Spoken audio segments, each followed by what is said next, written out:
Hello दोस्तों, आज हम अपनी साइंस सीरीज का first chapter life process start करने जा रहे हैं। चैप्टर 6 है एनसीईआरटी का।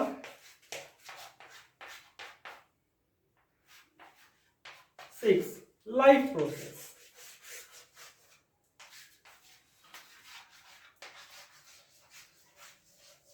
ओके, आपको नाम से ही पता चल रहा है लाइफ प्रोसेस कि हमें जीवित रहने के लिए क्या क्या प्रोसेस होते हैं, क्या क्या चीजों की नीड होती है, क्या क्या चीजें नेसेसरी होती हैं। बट चैप्टर स्टार्ट करने से पहले मैं आपको बताना चाहूंगा कि आपको 10th क्लास के एग्जाम के लिए स्टडी कैसे करना है, या कोई भी कॉम्पिटिटिव एग्जाम आपको देना है 10th क्लास में, ओलंपियाड, एनटीएससी, तो उसकी स्टडी कैसे करनी है आपको। फर्स्ट ऑफ ऑल आपको ये बात याद रखने की जरूरत है कि जो आपकी एनसीईआरटी बुक्स है उसको आपको लाइन टू लाइन स्टडी करने की जरूरत है।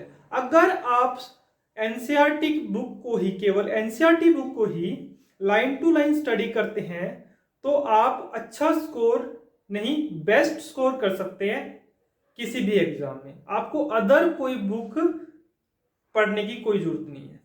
सेकंड थिंग, मतलब डिफरेंस क्या है भाई, कि पढ़ते तो सभी हैं बट चीजों को लंबे समय तक याद कैसे रखें। चीजों को लंबे समय तक याद रखने के लिए आपको चीजों को समझने के साथ साथ विजुलाइज करने की जरूरत है। जैसे आप कोई मूवी देखने जाते हो तो उसके मूवी के डायलॉग और मूवी आपको याद रहती है। क्यों? क्योंकि साथ साथ हम क्या देखते हैं, जो डायलॉग्स होते हैं उनके साथ क्या होता है, पिक्चर चलती है। अगर वो चीजें आपको पिक्चर के जरिए इजिली याद हो जाती है। वैसे ही अगर हम लाइफ प्रोसेस अपना चैप्टर स्टार्ट कर रहे हैं तो लाइफ प्रोसेस में वही चीजें चलेगी जो आप डेली रूटीन में लाइफ में देखते हो। ठीक है, तो आपको ये चीज वर्ड के साथ साथ ये चीज सोचने की जरूरत है कि इस चीज का हमने यूज कहां पे किया, तो आपको चीजें लंबे समय तक प्रैक्टिकली सोचोगे तो याद हो जाएगी। जैसे हम अभी स्टार्ट करते हैं अपना चैप्टर लाइफ प्रोसेस, जीवन के बारे में हमें स्टडी करना है। तो आप कैसे बताओगे कि कोई चीज जीवित है या नहीं है। मैंने एग्जांपल लिया कि हमारे पास एक डॉग है, हमारे पास एक डॉग है, ए डॉग, एक काव है, एक काव, और एक मैन है, ए मैन। तो आप कैसे बताओ कि ये तीनों चीज जीवित है या नहीं है। फर्स्ट ऑफ ऑल, अगर डॉग चल रहा है या रनिंग कर रहा है, क्या कर रहा है, चल रहा है, रनिंग कर रहा है, तो आप साफ साफ बता दो कि हाँ ये तो जीवित है भाई। सेकंड, एक काव, काव क्या करती है, खड़ी खड़ी क्विडिंग करती है, उसे कहते हैं जुबाली करना, मतलब मुंह को चलाती रहती है। तो हमें जब वो काव को हम देखते हैं मुंह को चलाती रहती है और उसके मुंह से वाइट वाइट झाग से हमें दिखाई देते हैं, तो हम बता देते हैं कि जो काव है वो क्या है, जीवित है। ठीक है, काव क्विडिंग, कर्ड। ठीक है।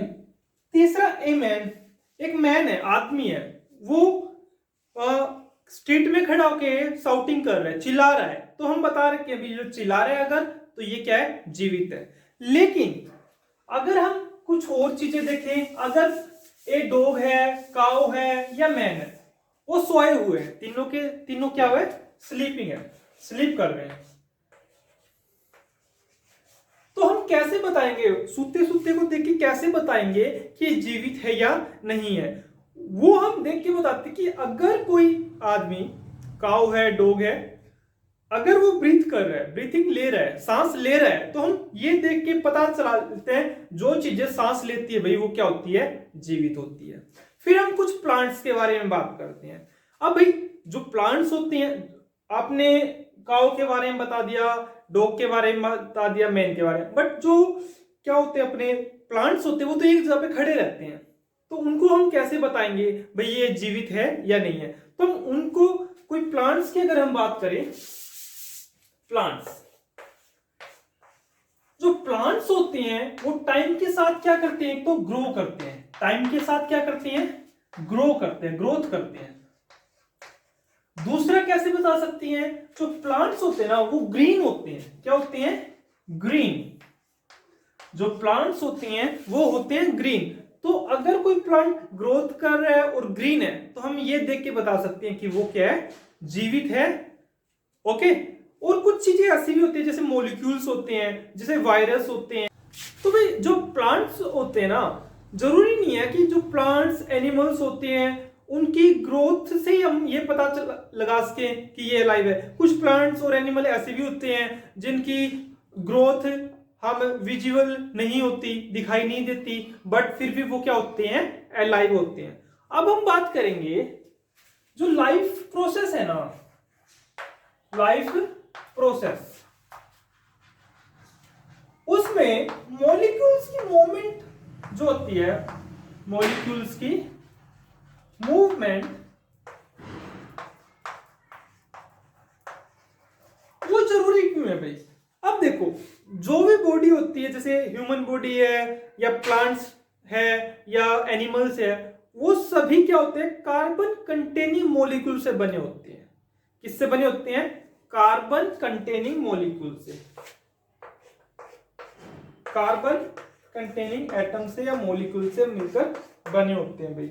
अब क्या होता है, जो कार्बन कंटेनिंग मॉलिक्यूल होते हैं वो क्या होते हैं, और बॉडी को, ह्यूमन बॉडी को, प्लांट्स को वेल स्ट्रक्चर में डिफाइन कर देती है। वेल स्ट्रक्चर मतलब जैसे गाड़ी है, अब गाड़ी जब हम नई नई शोरूम से निकालते हैं तो उसकी एक एक चीज अच्छे से सेट की हुई होती है, ऑर्गेनाइज की होती है, डिफाइन की होती है। वैसे जो हमारी ह्यूमन बॉडी है वो ऑर्गेनिज्म से वेल स्ट्रक्चर्ड है, ठीक है। और जो ऑर्गेनिज्म होते हैं, हम बात करते हैं अब ऑर्गेनिज्म की, और जो ऑर्गेनिज्म होते हैं ना वो किससे बने होते हैं? टिश्यूज से।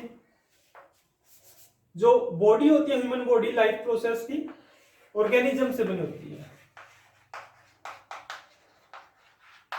ठीक है। ऑर्गेनिज्म की वेल स्ट्रक्चर होती है, और जो ऑर्गेनिज्म होते हैं वो किससे मिलकर बने होते हैं? टिश्यूज से। और जो टिश्यूज होते हैं वो मिलकर बने होते हैं सेल से, सिमिलर टाइप की सेल, सिमिलर टाइप की सेल से बने होते हैं। तो भाई अगर ये चीजें हैं जो ऑर्गेनिज्म की स्ट्रक्चर डिफाइन की होती है, वो किससे? टिश्यू से और सेल से मिलकर बनी होती है। जैसे एक गाड़ी है, गाड़ी कुछ दिन आप चलाओगे तो धीरे धीरे उसमें चीजें क्या होने लगती है, डैमेज होने लगती है, फिर हम उसकी रिपेयरिंग करवाते हैं। वैसे ही क्या होती है, ह्यूमन बॉडी या प्लांट्स में जो स्ट्रक्चर, ऑर्गेनिज्म की स्ट्रक्चर बनी होती है, उनमें भी कभी कभी ब्रेकेज आ जाती है, डैमेज आ जाती है। तो टिश्यूज और जो सेल्स होती हैं उनके जरिए वो क्या होती है, रिपेयर होती है। जिस दिन ये रिपेयरिंग रुकी ना, उस दिन सोच लेना तुम्हारी कहानी खत्म होगी, ठीक है। तो ये सब चीज क्या है, लाइफ प्रोसेस का एक पार्ट है, और हम यही स्टडी करना है इस चैप्टर में, लाइफ प्रोसेस के बारे में, कि क्या क्या चीज हमें नेसेसरी और नीड है। ओके,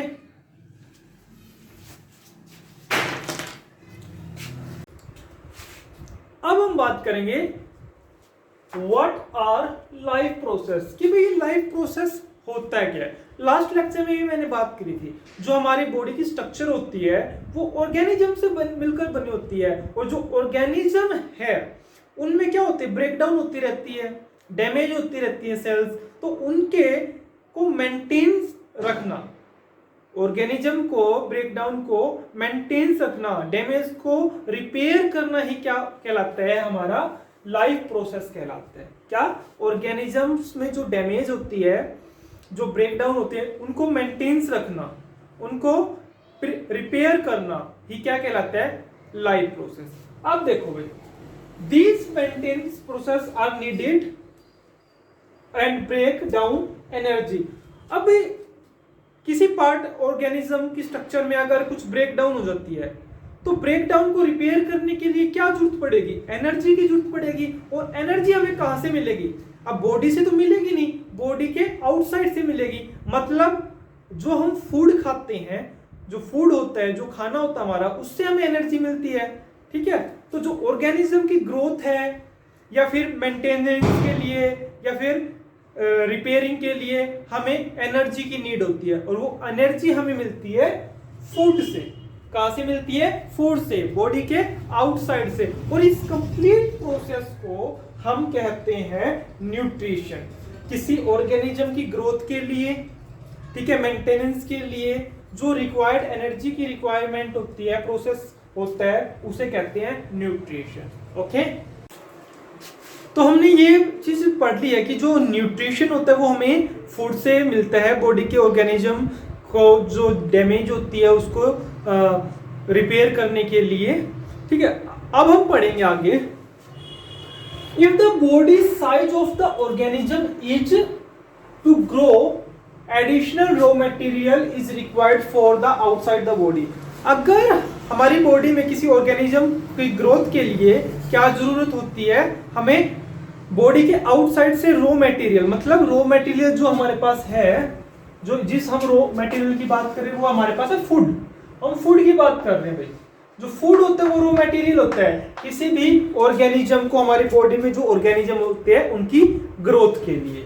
सेकंड क्या है, लाइफ ऑन द अर्थ। जो अर्थ की पे लाइफ है ना, प्लांट्स की लगा लो, ह्यूमन बीइंग की लगा लो, एनिमल्स की लगा लो, वो सभी लाइफ जो भी है अर्थ पे वो डिपेंड करती है कार्बन बेस्ड मॉलिक्यूल पे। जितने भी ऑर्गेनिज्म है प्लांट्स में, एनिमल्स में या ह्यूमन में, वो सभी मॉलिक्यूल किससे बने हुए हैं, कार्बन कंटेनिंग मॉलिक्यूल से बने हुए हैं। Most of these food sources are also carbon based. और जो अर्थ पे जितने टाइप का ये फूड है जो हम खाते हैं वो भी किससे बना हुआ है, हमारा कार्बन से मिलकर बना हुआ है। ठीक है भाई।